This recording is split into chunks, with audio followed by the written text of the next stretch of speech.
검찰청 형사2부 박수진 검사입니다. 폭행죄 현행범으로 체포하겠습니다. 제가 이 말을 꺼낸 순간 호텔 연회장이 순식간에 얼어붙었습니다. 안녕하세요. 저는 박수진입니다. 오늘 여러분께 제 인생에서 가장 분노했던 그리고 가장 통쾌했던 이야기를 들려드리려 합니다. 여러분, 혹시 사랑하는 가족이 부당하게 폭행당하는 걸 눈앞에서 목격하신 적 있으신가요? 그것도 수십 명이 지켜보는 자리에서 아무도 말리지 않는 상황에서 말입니다. 사연 시작 전 구독과 좋아요는 저희에게 큰 힘이 됩니다. 어디에서 듣고 계신지 댓글로 알려주세요. 그곳까지 행복이 가득 머물기를 진심으로 기도합니다. 저는 그날 밤 바로 그 광경을 목격했습니다. 제 아버지가 35년 동안 성실하게 일해온 회사 신년회에서 술 취한 젊은 직원에게 뺨을 맞는 모습을요. 짝! 그 소리가 지금도 귀에 생생합니다. 저는 검사입니다. 10년 동안 검찰청에서 일하며 수많은 범죄자들을 기소해왔죠. 하지만 그날 밤 저는 검사로서가 아니라 그냥 한 사람의 딸로서 그 자리에 있었습니다. 남편 태준이가 말했었어요. 여보, 장인어른 회사에서 35년 근속 표창 받으신대. 우리도 축하해드리러 가자. 그래, 아버지 정말 대단하시다. 저는 기쁜 마음으로 신년회에 참석했습니다. 35년. 한 직장에서 35년을 근무하신다는 게 얼마나 대단한 일인가요? 하지만 신년회장에 도착했을 때 아버지는 구석 자리에 조용히 앉아 계셨어요. 35년 근속자인데도 불구하고 주위 사람들은 아버지를 마치 투명인간처럼 대했습니다. 그리고 표창 시간. 사장이 형식적으로 말했습니다. 김만석 대리 35년 동안 수고 많았네. 앞으로도 열심히. 대리. 35년을 일했는데 여전히 대리였습니다. 박수 소리가 울렸지만 차갑고 형식적이었어요. 아버지는 고개 숙여 인사하시고 다시 자리로 돌아오셨습니다. 그때 한 남자가 비틀거리며 다가왔습니다. 30대 초반쯤 되어 보이는 오만한 표정의 남자였어요. 명찰을 보니 영업팀 최민수 과장이라고 적혀 있었습니다. 야, 김대리. 네, 과장님. 아버지의 목소리가 떨리고 있었어요. 제가 평생 본 아버지 중 가장 작아 보이는 모습이었습니다. 내가 시킨 자재 발주 왜 아직 안 했어? 그게 예산 승인이 아직 안 나서. 뭐, 예산? 그게 내가 신경 쓸 일이야? 내가 시키면 하는 거지. 주변 사람들이 쳐다봤지만 아무도 말리지 않았어요.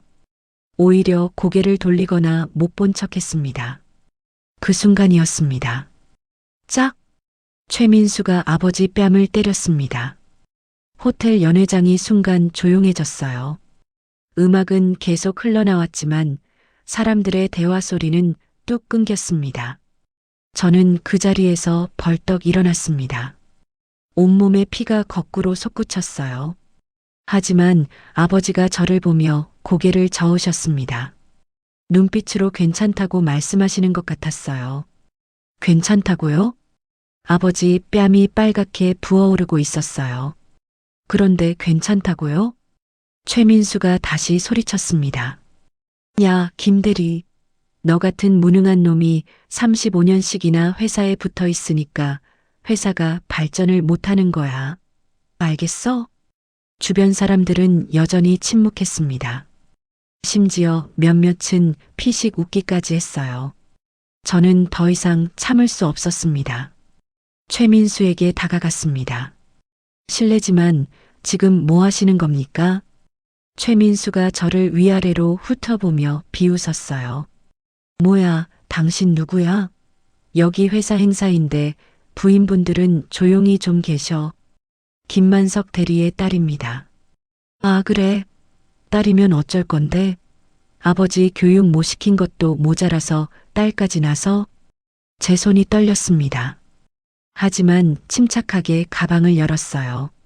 그리고 검찰청 신분증을 꺼냈습니다. 검찰청 형사2부 박수진 검사입니다. 폭행죄 현행범으로 체포하겠습니다. 그 순간 호텔 연회장의 공기가 완전히 바뀌었습니다. 최민수의 얼굴이 새하얘졌어요. 사장을 비롯한 임원들이 황급히 일어났고 구경하던 직원들은 수군거리기 시작했습니다. 잠깐, 검사? 진짜 검사야? 검찰청 신분증 보이잖아. 큰일 났네, 과장님. 최민수가 술이 확 깬 얼굴로 뒤로 물러섰어요. 아니, 이건 그냥 농담이었고, 농담으로 사람 뺨을 때리십니까? 저는 휴대폰을 꺼내 112에 전화를 걸었습니다. 바로 그때 한 남자가 달려왔어요. 50대 중반쯤 되어 보이는 회사 사장 윤재호였습니다. 검사님, 잠깐만요. 이건 회사 내부 일이고 김 대리도 괜찮다고 하지 않았습니까? 폭행죄는 반의사 불벌죄가 아닙니다. 피해자가 괜찮다고 해도 가해자는 처벌받습니다. 하지만 이렇게까지 하실 건 아니지 않습니까? 우리 민수가 술에 취해서 실수한 겁니다. 사과하겠습니다. 그때 아버지가 제 손을 잡았습니다. 수진아, 그만하자. 아빠는 괜찮아. 아버지가 괜찮으셔도 저는 괜찮지 않습니다. 저는 아버지 손을 뿌리치고 도착한 경찰에게 상황을 설명했습니다. 최민수는 그 자리에서 연행되었어요. 신년에는 순식간에 파장됐고 저는 아버지와 남편과 함께 집으로 돌아왔습니다. 차 안은 침묵이었어요. 아버지는 한마디도 하지 않으셨습니다. 집에 도착해서 아버지가 말씀하셨어요. 수진아, 고소는 취하해라. 네? 왜요?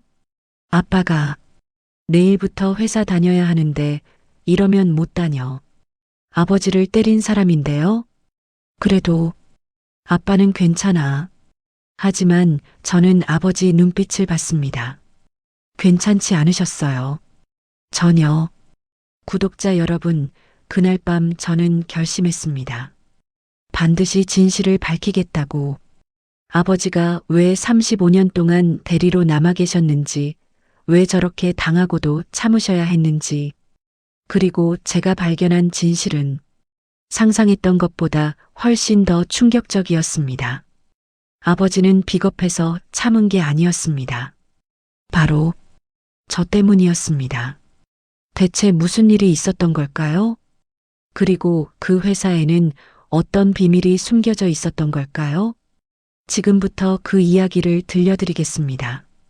제 이야기는 사실 훨씬 전으로 거슬러 올라갑니다. 저는 평범한 집안의 외동딸로 태어났어요. 아버지 김만석은 건설회사 자재팀에서 일하셨고 어머니 김옥수는 전업주부셨습니다. 어릴 적 기억 속 아버지는 항상 웃으셨어요. 퇴근하고 오시면 저를 안아 올리시며 말씀하셨죠. 우리 수진이 오늘 유치원에서 뭐 했어? 아빠, 나 오늘 선생님한테 칭찬받았어. 우와, 우리 딸 최고네. 하지만 제가 중학생이 되면서 아버지는 조금씩 변하셨어요. 퇴근 시간이 늦어졌고 집에 오셔도 말씀이 없으셨습니다. 가끔 멍하니 허공을 바라보실 때가 많았어요. 여보, 회사에서 무슨 일 있어요? 아니, 괜찮아. 어머니가 걱정스럽게 물어보셨지만 아버지는 늘 괜찮다고만 하셨습니다. 고등학교 2학년 때였어요. 제가 법대에 가고 싶다고 말씀드렸을 때 아버지 얼굴이 밝아졌습니다. 법대? 우리 딸이 판사나 검사가 되겠다는 거야? 응, 나 정의로운 사람 되고 싶어. 좋아, 아빠가 응원할게. 열심히 해. 그런데 며칠 후 부모님이 밤늦게 싸우시는 소리를 들었어요. 여보, 우리 형편에 어떻게 수진이를 법대 보내요? 등록금이 얼마인데. 내가 어떻게든 할게. 우리 딸 꿈인데. 하지만 괜찮아. 회사에 부탁해 볼게. 저는 그때 몰랐습니다. 아버지가 회사에 부탁한다는 게 무엇을 의미하는지를요. 대학에 합격했을 때 아버지는 정말 기뻐하셨어요. 수진아, 축하한다. 아빠 딸이 법대생이네. 아빠 고마워. 열심히 공부할게. 등록금은 어떻게든 마련되었습니다. 아버지가 회사에서 대출받았다고 하셨어요. 저는 그냥 학자금 대출인 줄 알았습니다. 대학 4년, 그리고 사법시험 준비 3년. 총 7년 동안 아버지는 한 번도 힘든 내색을 하지 않으셨어요. 하지만 지금 돌이켜보면 그때부터 아버지는 더 조용해지셨습니다. 집에 오시면 늘 피곤해 보이셨고 주말에도 회사 전화를 받으셨어요. 네, 사장님. 네, 알겠습니다. 월요일에 바로 처리하겠습니다. 아빠, 주말인데 왜 회사 일을 해요? 아빠 직급이 낮아서 그래. 괜찮아. 저는 사법시험에 합격했습니다. 아버지는 그날 울었어요. 수진아, 정말 잘했어. 정말. 아빠, 왜 우세요? 아빠가 너무 기뻐서 그래. 하지만 아버지 눈빛에는 슬픔도 섞여 있었습니다. 저는 그때도 몰랐어요. 그 슬픔의 이유를요. 검사가 된 후 저는 바빴습니다. 사건들이 쏟아졌고 정의를 구현한다는 사명감에 불타올랐죠. 그러다 보니 친정에 자주 가지 못했어요. 명절 때나 가끔 들르는 정도였습니다. 그리고 5년 전 저는 대학 교수인 태준과 결혼했습니다. 결혼식 날 아버지가 제 손을 잡고 말씀하셨어요. 수진아, 행복하게 살아라. 아빠는 내가 행복한 게 제일 중요해. 당연하지, 아빠. 나 행복할 거야. 결혼 후에는 더욱 친정에 소원해졌습니다. 시댁 일도 있고 제 일도 바빴으니까요. 아버지 회사 이야기는 가끔 들었어요. 아빠, 승진은 안 하세요? 아빠는 이제 나이도 있고 그냥 이대로 괜찮아. 35년이나 다니셨는데 아직도 대리세요? 회사 사정이 그래. 괜찮아. 저는 이상하다고 생각했지만 깊이 파고들지 않았습니다. 아버지가 괜찮다고 하시니까요. 그리고 이번 신년에 남편 태준이가 말했습니다. 여보, 장인어른 35년 근속 표창 받으신대. 우리도 축하해드리러 가자. 35년? 와, 아버지 정말 대단하시다. 그러게. 한 회사에서 35년이면 정말 존경스러워. 저는 기쁜 마음으로 준비했어요. 아버지께 꽃다발도 사고 선물도 준비했습니다. 신년회장에 도착했을 때 호텔 연회장은 화려했어요. 200명 정도 되는 직원들이 모여 있었습니다. 아버지, 오, 수진아, 태준아. 왔구나. 아버지는 구석 자리에 앉아 계셨어요. 주변에는 아무도 없었습니다. 아버지, 왜 여기 계세요? 35년 근속자시잖아요. 그냥 여기가 편해서. 아버지의 목소리가 작았습니다. 신년회가 시작됐어요. 사장의 신년사, 건배 제창, 그리고 시끄러운 음악. 1시간쯤 지났을 때 사회자가 말했습니다. 이번에는 우리 회사의 자랑, 장기 근속자 표창 시간입니다. 박수 소리가 울렸어요. 30년 근속, 총무팀 이철수 부장님. 박수. 이철수 부장이 무대로 올라가 상패를 받았습니다. 그리고 35년 근속, 자재팀 김만석 대리님. 저는 박수를 쳤어요. 하지만 주변 반응이 이상했습니다. 박수 소리가 30년 근속자보다 작았어요. 심지어 몇몇은 박수도 안 쳤습니다. 아버지가 무대로 올라가셨어요. 등이 굽어 계셨습니다. 사장 윤재호가 상패를 건네며 말했습니다. 김만석 대리 35년 동안 수고 많았네. 앞으로도 열심히. 그게 전부였어요. 다른 치아도 없고 감사 인사도 없었습니다. 아버지는 고개 숙여 인사하시고 다시 자리로 돌아오셨어요. 제 옆에 앉으신 아버지께 물었습니다. 아버지, 35년인데 저게 다예요? 응, 괜찮아. 또 괜찮다고 하셨습니다. 1시간쯤 더 지났을 때 술에 취한 사람들이 하나둘씩 소란스러워지기 시작했어요. 그때 한 남자가 비틀거리며 우리 테이블로 왔습니다. 30대 초반 오만한 얼굴의 남자였어요. 야, 김대리. 아버지가 깜짝 놀라 일어나셨어요. 네, 과장님. 내가 시킨 자재 발주 왜 아직 안 했어? 어제까지라고 했잖아. 그게 예산 승인이 아직 안 나서. 뭐, 예산이 무슨 상관이야? 내가 시키면 하는 거지. 최민수의 목소리가 커졌습니다. 주변 사람들이 쳐다봤어요. 죄송합니다, 과장님. 월요일에 바로. 월요일? 야, 너 35년 동안 뭐 했어? 그것도 못해? 아버지가 고개를 숙이셨습니다. 저는 참을 수 없었어요. 실례지만 좀 조용히 하시죠. 여기 신년회장이고 우리 아버지는. 최민수가 저를 노려봤습니다. 뭐야, 당신 누구야? 김만석 대리딸입니다. 아, 그래. 딸이 나서 아버지 교육도 제대로 못 시키는데 그 순간이었습니다. 짝! 최민수가 아버지 뺨을 때렸습니다. 세상이 멈춘 것 같았어요. 아버지 얼굴이 옆으로 돌아갔고 뺨이 빨갛게 부어올랐습니다. 아버지, 저는 소리쳤지만 아버지는 저를 보며 고개를 저으셨어요. 괜찮아, 수진아. 입술로 그렇게 말씀하시는 것 같았습니다. 괜찮을 리가 없었습니다. 저는 가방에서 검찰청 신분증을 꺼냈습니다. 검찰청 형사2부 박수진 검사입니다. 폭행죄 현행범으로 체포하겠습니다. 그렇게 제 인생에서 가장 긴 밤이 시작되었습니다. 그날 밤 집으로 돌아오는 차 안은 침묵이었습니다. 아버지는 창밖만 바라보셨고 남편 태준이는 운전대를 잡은 채 아무 말도 하지 않았어요. 저도 말문이 막혔습니다. 집에 도착해서 아버지가 말씀하셨어요. 수진아, 고소는 취하해라. 네. 아버지, 무슨 말씀을. 아빠가 내일부터 회사 다녀야 하는데 이러면 못 다녀. 아버지를 때린 사람인데요. 그것도 수십 명 앞에서.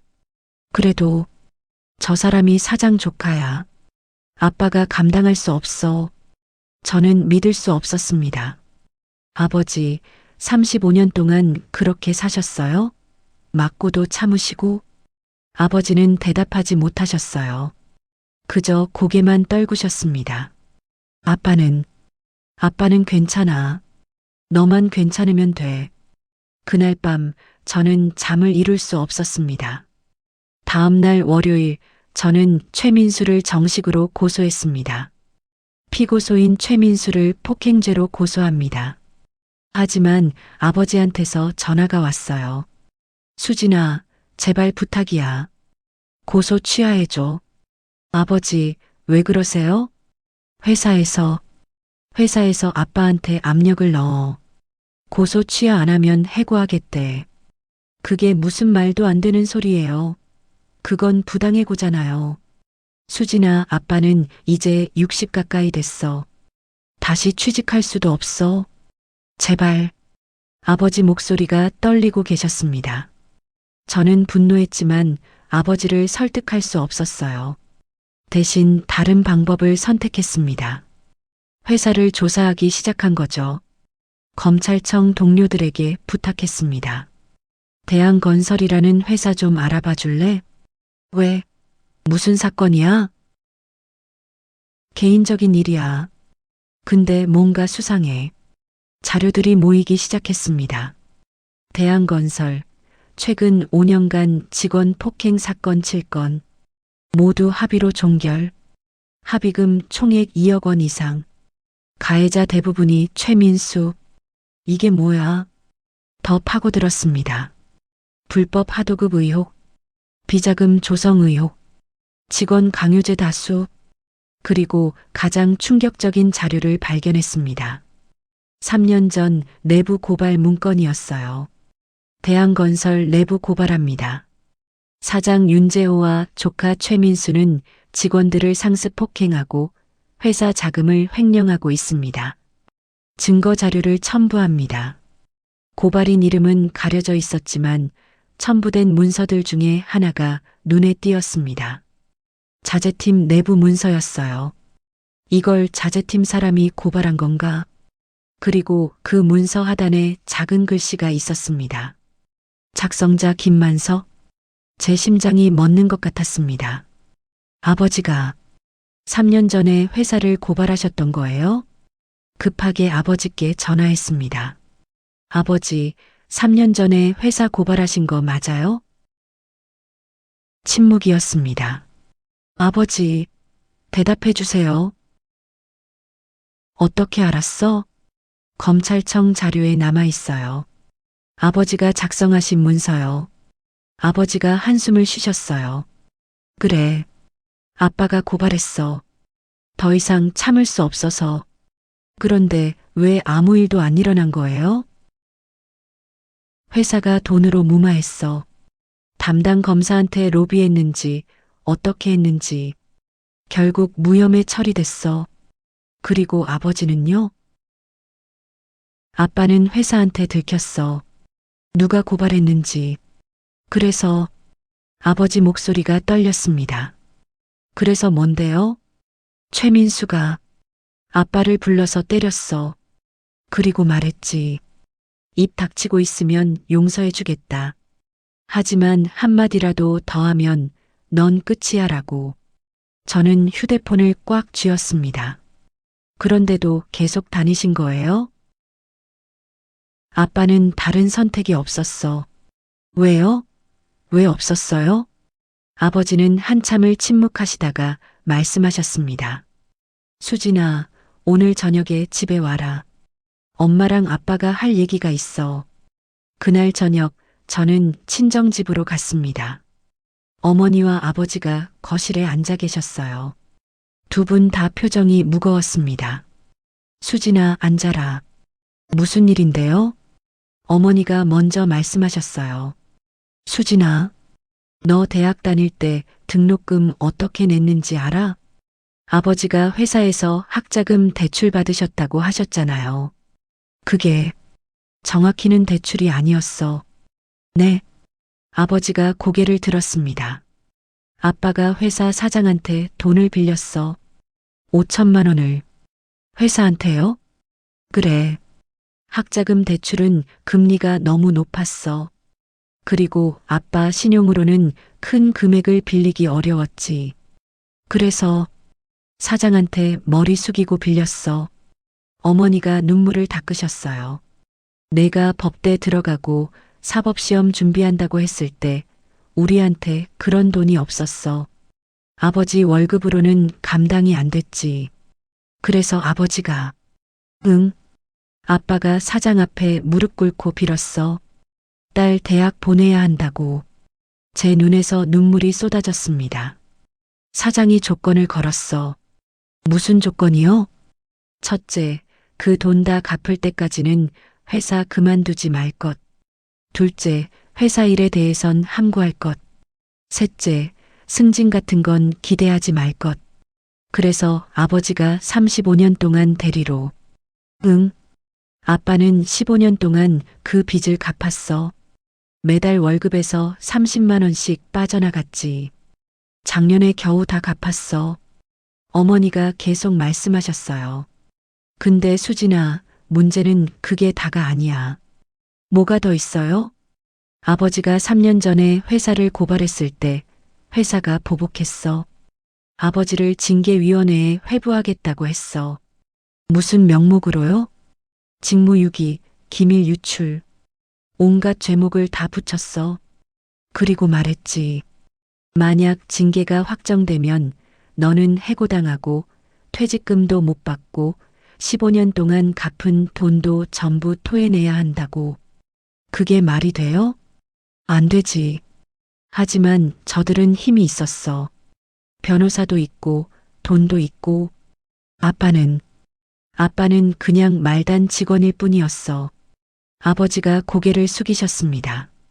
그래서 아빠가 무릎 꿇었어. 사장한테, 최민수한테 제발 용서해달라고. 다시는 안 그러겠다고. 아버지, 아빠는 비겁했어. 수진아. 알면서도 참았어. 저들이 나쁜 짓 하는 거 알면서도 눈 감았어. 아버지 눈에서 눈물이 흘렀어요. 왜냐면 너 때문이었어. 내가 검사 되는 거 보고 싶었어. 내 결혼식도 보고 싶었어. 그런데 아빠가 회사에서 잘리면 그게 다 물거품이 될 것 같았어. 저는 더 이상 참을 수 없어서 아버지를 끌어안았습니다. 아버지 잘못이 아니에요. 아니야. 아빠가 용기가 없었어. 내가 검사가 돼서 정의를 외치는데 아빠는 불의 앞에서 무릎 꿇었어. 아니에요, 아버지.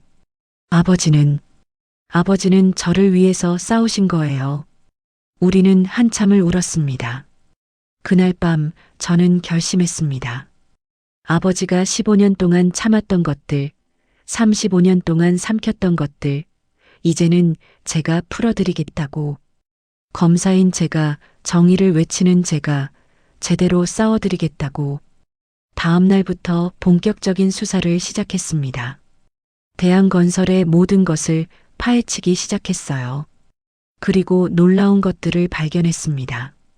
수사는 생각보다 쉽게 진행됐습니다. 왜냐하면 증거가 너무 많았거든요. 첫 번째로 찾아간 곳은 노동청이었습니다. 대한건설 관련 민원이나 신고 내역 있나요? 담당자가 파일을 꺼냈어요. 있죠. 지난 5년간 12건입니다. 12건이나요? 네. 대부분 임금체불, 부당해고, 직장 내 괴롭힘 관련입니다. 처리 결과는요? 전부 합에 종결됐습니다. 회사 측에서 합의금을 주고 무마했어요.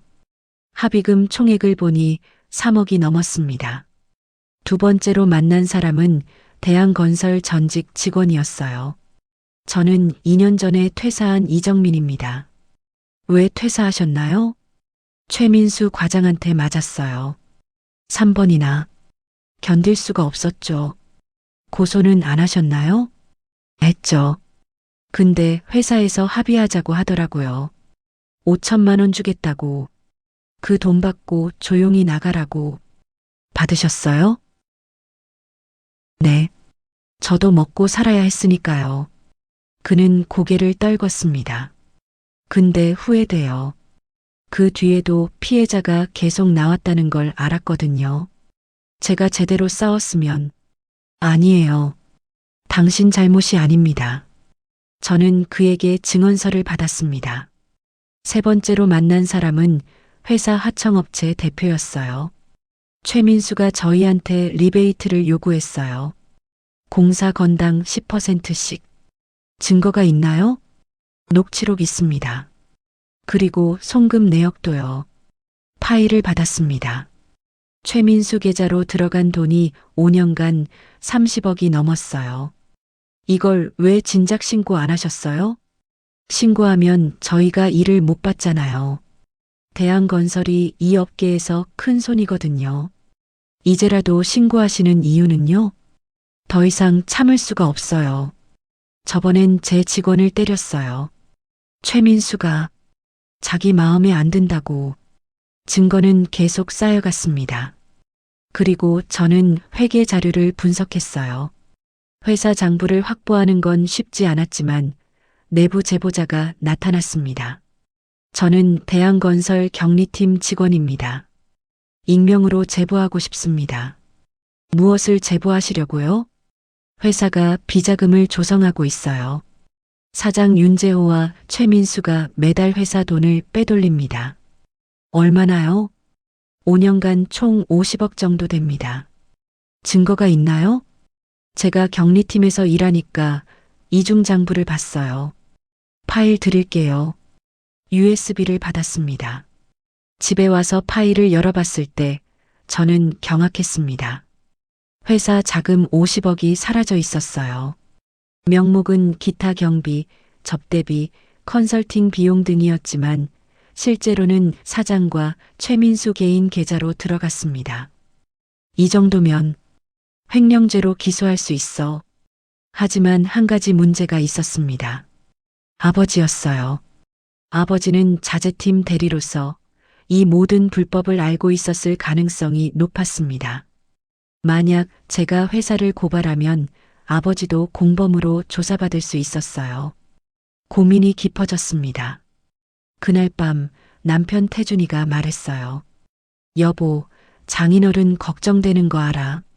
근데 정의가 먼저야. 그게 쉽게 말할 수 있는 일이 아니야. 나도 알아. 하지만 여보, 장인어른이라면 뭐라고 하실까? 검사인 딸이 불의를 보고도 못 본 척하는 걸 원하실까? 남편 말이 맞았습니다. 저는 아버지께 전화를 드렸어요. 아버지, 제가 회사를 고발하려고 해요. 아버지도 연루될 수 있어요. 공범으로 조사받을 수도 있고요. 그래도 괜찮아. 네. 수진아, 아빠는 15년 동안 비겁하게 살았어. 이제는 제대로 하고 싶어. 아버지 목소리가 떨렸지만 단호했습니다. 아빠가 증거 줄게. 증거요? 아빠가 15년 동안 모은 거야. USB에 다 있어. 다음 날 아버지가 찾아오셨습니다. 손에 USB를 들고 계셨어요. 이게 뭐예요? 회사의 모든 불법 증거야. 횡령, 비자금, 리베이트, 폭행. 다. 아버지가 언제부터 모으셨어요? 내가 검사된 다음부터. 언젠가는 이게 필요할 거라고 생각했어. USB를 받았습니다. 파일을 열어보니 15년치 자료였어요. 회계장부, 녹취록, 사진, 동영상, 문서. 아버지, 이게 발각되면 아버지 위험했을 텐데요. 알아. 근데 모았어. 매일 밤 몰래 복사하고 저장했어. 아버지가 제 손을 잡으셨어요. 수진아, 아빠를 처벌해도 좋아. 아빠도 공범이니까. 하지만, 네. 더 이상 다른 직원들이 아빠처럼 살지 않게 해줘. 제발. 저는 아버지를 끌어안았습니다. 알겠어요, 아버지. 제대로 하겠습니다. 저는 검찰청으로 돌아가 본격적인 수사에 착수했습니다. 압수수색 영장을 발부받았어요. 대한건설 본사 및 사장 자택 압수수색 영장 발부합니다. 50명의 수사관이 동원됐습니다. 대한건설 본사에 들이닥쳤을 때 윤재호 사장이 황급히 나왔어요. 이게 무슨 일입니까? 횡령, 배임, 폭행 등 혐의로 압수수색 영장을 집행합니다. 말도 안 돼. 우리 회사가 뭘 잘못했다고. 증거가 충분합니다. 협조해 주시기 바랍니다. 사무실을 뒤졌습니다. 컴퓨터, 서류, USB, 모든 것을 압수했어요. 최민수는 도주하려다 공항에서 체포됐습니다. 내가 누군지 알아? 검찰청 형사2부 박수진 검사입니다. 횡령, 폭행, 강요 등 혐의로 긴급 체포합니다. 최민수 얼굴이 새하얘졌어요. 너 그때 그 여자, 김만석 대리 딸 맞습니다. 기억하시죠? 최민수는 그 자리에 주저앉았습니다. 수사는 빠르게 진행됐어요. 증거가 명확했으니까요. 최민수 횡령액 30억, 윤재호 횡령액 20억, 직원 폭행 건수 15건, 하청업체 강요 23건, 비자금 조성 50억, 언론이 들끓었습니다. 대한건설 사장, 조카와 함께 50억 횡령 직원 상습 폭행한 재벌 3세 검사, 친정아버지 회사 비리 적발. 기사가 쏟아졌어요. 아버지에 대한 기사도 나왔습니다. 35년 근속 평사원, 15년간 증거 모아 딸 위에 참았던 아버지, 결국 용기 낸다. 여론은 우리 편이었습니다. 재판이 시작됐어요. 검사석에 제가 섰습니다. 피고인 최민수는 5년간 직원 15명을 상습 폭행했습니다. 피해자들은 대부분 말단 직원이었고 피고인은 자신의 지위를 이용해 폭력을 휘둘렀습니다. 최민수는 고개를 떨구고 있었어요. 또한 피고인은 회사 자금 30억을 횡령했습니다. 하청업체로부터 리베이트를 받고 개인 계좌로 빼돌렸습니다. 증거를 제시했습니다. 피고인 윤재호는 조카인 최민수의 범행을 알면서도 묵인하고 오히려 공범으로 가담했습니다. 회사 자금 20억을 횡령했고 피해 직원들을 협박했습니다. 윤재호는 변명을 늘어놓았어요. 저는 몰랐습니다. 조카가 한 일이지 제가 한 게 아닙니다. 증거가 명확합니다. 피고인 계좌로 입금된 내역이 있습니다. 장부를 제시했습니다. 변호인이 반박했어요. 검사님, 증거 수집 과정에 문제가 있습니다. 참고인 김만석도 회사 직원으로서 이 모든 걸 알고 있었다면 공범 아닙니까? 저는 예상했던 질문이었어요. 참고인 김만석은 3년 전 이미 이 사실을 검찰에 신고했습니다. 하지만 당시 담당 검사가 제대로 수사하지 않았고 회사 측 로비로 무혐의 처리됐습니다. 그 이후에도 계속 근무하지 않았습니까? 회사 측이 협박했기 때문입니다. 신고 사실을 안 피고인들이 참고인을 징계위원회에 회부하겠다고 위협했고 생계를 위해 어쩔 수 없었습니다. 그래도 또한 참고인은 15년간 증거를 수집하며 언젠가 진실이 밝혀지기를 기다렸습니다. 이는 범죄 은닉이 아니라 정의를 위한 인내였습니다. 방청석에서 박수가 터져나왔어요. 재판장이 방망이를 두드렸습니다. 조용히 하십시오. 증인으로 아버지가 나오셨어요. 증인, 왜 15년 동안 참으셨습니까? 아버지가 천천히 말씀하셨어요. 딸 때문이었습니다. 제 딸이 법대를 가고 싶어 했고 저는 그 등록금을 마련하기 위해 회사 사장에게 돈을 빌렸습니다. 그 조건이 회사를 그만두지 말 것, 회사 일에 대해 함구할 것이었습니다. 그런데도 3년 전 신고하셨습니다. 더 이상 참을 수 없었습니다. 너무 많은 동료들이 고통받는 걸 봤습니다. 하지만 회사가 저를 협박했고 저는 무릎을 꿇었습니다. 아버지 목소리가 떨렸어요. 15년 동안 저는 비겁했습니다. 하지만 증거는 계속 모았습니다. 언젠가는 제 딸이, 검사가 된 제 딸이 이 불의를 바로잡아줄 거라고 믿었습니다. 방청석에서 흐느끼는 소리가 들렸어요. 저도 눈물을 참아야 했습니다. 최민수 변호인이 물었습니다. 그럼 증인도 공범 아닙니까? 알고도 묵인했으니까요. 아버지가 고개를 들었습니다. 맞습니다. 저도 처벌받아야 합니다. 하지만 그 전에 저보다 더 큰 죄를 지은 저들부터 처벌받아야 합니다. 재판장이 물었습니다. 증인, 마지막으로 하고 싶은 말이 있습니까? 네. 저 같은 사람이 더 이상 나오지 않았으면 좋겠습니다. 돈 때문에, 생계 때문에 불의 앞에서 무릎 꿇는 사람이요. 아버지가 저를 보셨어요. 제 딸이 검사가 된 게 자랑스럽습니다.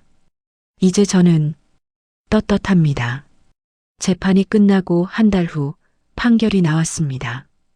피고인 최민수, 징역 5년 및 벌금 30억. 피고인 윤재호, 징역 3년 및 벌금 20억. 회사 간부 7명, 각 징역 12년.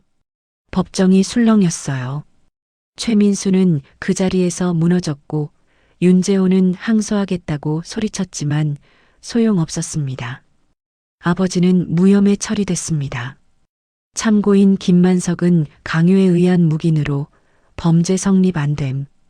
판결문을 받고 나온 아버지는 우셨어요. 고맙다, 수진아. 정말 고맙다. 아니에요, 아버지. 제가 고마워요. 아버지가 용기 내주셔서 우리는 법원 계단에서 한참을 안고 울었습니다. 판결이 확정된 지 6개월이 지났습니다. 대한건설은 결국 파산했어요. 사장과 핵심 간부들이 모두 감옥에 갔으니 회사가 유지될 리 없었죠. 하지만 직원들은 대부분 다른 회사로 이직했습니다. 오히려 불의에 맞선 회사 직원이라는 이미지 때문에 더 좋은 대우를 받았어요. 아버지는 퇴사하셨습니다. 35년 근속 끝에 58세에 새로운 시작을 하신 거죠. 아버지, 이제 뭐 하실 거예요? 아빠가 노동청에 지원했어. 노동청이요? 응. 부당 노동 피해 상담 일자리가 있더라고. 아빠 같은 사람들 도와주는 거지. 아버지, 아빠가 35년 동안 당한 만큼 이제는 다른 사람들은 안 당하게 도와주고 싶어. 아버지는 합격하셨어요. 지금은 매일 노동청에 출근하셔서 부당해고, 직장 내 괴롭힘, 임금체불 등으로 고통받는 사람들을 상담해 주십니다. 오늘 한 아저씨가 왔었어. 회사에서 20년 일했는데 갑자기 해고당했다고. 어떻게 해주셨어요? 부당해고니까 노동위원회에 신청하라고 했지. 그리고 필요하면 변호사도 연결해줬어. 잘하셨네요. 그 아저씨가 우는 거야. 35년 만에 처음으로 내 편을 들어주는 사람을 만났다고. 아버지 목소리가 떨렸어요. 그때 생각했어. 아, 내가 이 일을 하려고 35년을 참았구나 하고. 저도 변화가 있었습니다.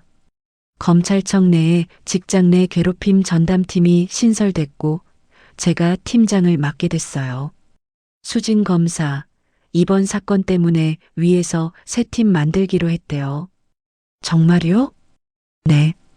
대한건설 사건이 워낙 이슈가 됐잖아요. 이제 직장 내 폭력도 제대로 처벌하자는 여론이 높아졌어요. 전담팀이 생긴 후 신고가 쏟아졌습니다. 검사님, 저희 회사 상사가 매일 욕하고 때려요. 검사님, 제가 임신했다고 해고당했어요.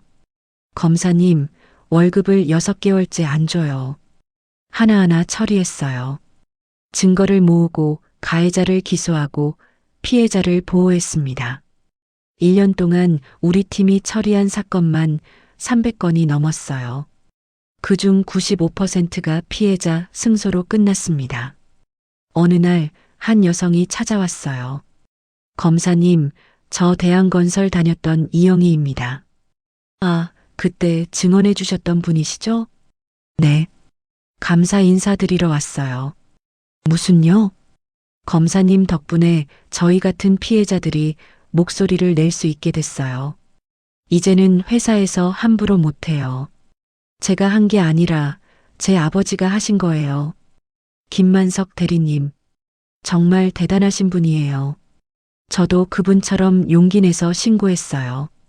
다른 회사에서 있었던 일인데요. 결과가 어떻게 됐어요? 가해자 징계받고 저는 제대로 된 사과 받았어요. 예전 같았으면 그냥 참고 살았을 거예요. 그녀가 웃었어요. 근데 이제는 안 그래도 된다는 걸 알았어요. 검사님, 김 대리님 덕분에요. 저는 그 말을 듣고 울컥했습니다. 아버지의 35년이 헛되지 않았구나 하고요. 지난주에는 특별한 일이 있었습니다. 대통령 표창이 나왔어요. 직장 내 인권 개선에 기여한 공로로 김만석 씨와 박수진 검사에게 대통령 표창을 수여합니다. 청와대에서 상을 받았습니다. 아버지와 나란히 서서 대통령 앞에서 표창장을 받았어요.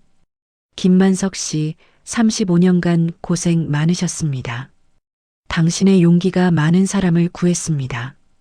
과분한 상입니다. 아닙니다. 당신 같은 분들이 있어서 우리 사회가 조금씩 나아지는 겁니다. 대통령이 제 손도 잡았어요. 박수진 검사, 아버지를 위해 싸운 게 아니라 정의를 위해 싸웠다고 들었습니다. 감사합니다. 앞으로도 부탁드립니다. 표창식이 끝나고 아버지와 함께 사진을 찍었습니다. 기자들이 몰려왔어요. 김만석 씨, 소감이 어떠세요? 아버지가 마이크 앞에 섰습니다. 35년 동안 저는 참고 살았습니다. 많은 분들이 왜 참았냐고 물으시는데 저는 딸 때문이었습니다. 따님이 검사가 된 게 자랑스러우시겠어요. 자랑스럽습니다. 하지만 더 자랑스러운 건 제 딸이 정의를 포기하지 않았다는 겁니다. 아버지가 저를 보셨어요. 아빠는 비겁했지만 딸은 용감했습니다. 그게 제일 기쁩니다. 저는 눈물을 참을 수 없었어요. 집으로 돌아오는 차 안에서 아버지가 말씀하셨어요. 수진아, 고맙다. 제가 뭘 했다고요? 아빠를 떳떳하게 만들어줘서 35년 동안 아빠는 고개를 숙이고 살았어. 근데 이제는 고개를 들고 살 수 있어. 아버지, 그리고 미안해. 내가 힘들었을 텐데 아빠가 제대로 못 도와줘서. 아니에요. 아버지가 저를 키워주셨잖아요. 검사로 만들어주셨잖아요. 그래도 아버지, 우리 이제 앞만 봐요. 과거는 과거고 이제부터가 중요한 거잖아요. 아버지가 웃으셨어요. 그래, 맞아.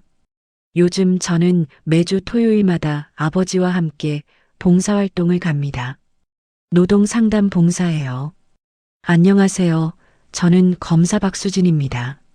저는 전직 회사원 김만석입니다. 직장에서 어려움 겪고 계신 분들 편하게 상담해 드립니다. 매주 2030명이 찾아와요. 아버지는 실제 경험을 바탕으로 조언해 주시고 저는 법률적으로 도와드립니다. 저희 회사 상사가 매일 욕해요. 녹음하세요. 증거가 필요합니다. 제가 해고당했는데 부당한 것 같아요. 해고 사유서 받으셨어요? 노동위원회에 신청하셔야 합니다. 하나하나 도와드리며 저는 깨달았습니다. 아버지의 35년이 헛되지 않았다는 것을요. 오히려 그 경험이 지금 수많은 사람을 돕고 있다는 것을요. 어제는 특별한 방문객이 있었습니다. 대한건설에서 함께 일했던 동료분들이었어요. 김 대리님, 아니 김 선생님. 다들 왔네. 10명 정도 되는 전 동료들이 모였습니다. 선생님 덕분에 우리가 다 퇴직금 제대로 받았어요. 회사 파산했지만 법원에서 체불 임금 다 받게 해줬어요. 그리고 이제 다들 더 좋은 회사로 갔어요. 한 분이 말씀하셨어요. 선생님이 용기 내주셔서 우리도 용기 낼 수 있었어요. 아니에요. 제 딸이 한 거예요. 박수진 검사님도 정말 감사드려요. 검사님 아니었으면 우리 평생 그렇게 살았을 거예요. 저희는 그날 밤 오랜만에 회식을 했습니다. 아버지 동료분들과 함께 옛날 이야기도 하고 새로운 꿈 이야기도 나눴어요. 이제는 떳떳하게 살 수 있어요. 그러게요. 회사 다니면서 이렇게 당당한 적이 없었어요. 모두들 웃었습니다. 구독자 여러분, 이 이야기를 통해 저는 깨달았습니다. 정의는 때로 느리지만 반드시 온다는 것을요. 그리고 그 정의는 용기 있는 한 사람에서 시작된다는 것을요. 제 아버지는 35년 동안 참았습니다. 하지만 포기하지 않았습니다. 증거를 모으고 언젠가 진실이 밝혀지기를 기다렸습니다. 그리고 그 기다림은 헛되지 않았습니다. 지금 이 순간에도 어딘가에서 부당함을 겪고 계신 분들이 계실 겁니다. 직장에서, 가정에서, 사회에서. 하지만 포기하지 마세요. 여러분의 용기가 세상을 바꿀 수 있습니다. 작은 목소리라도 내세요.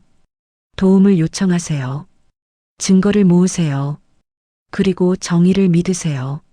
제 아버지처럼 여러분도 할 수 있습니다.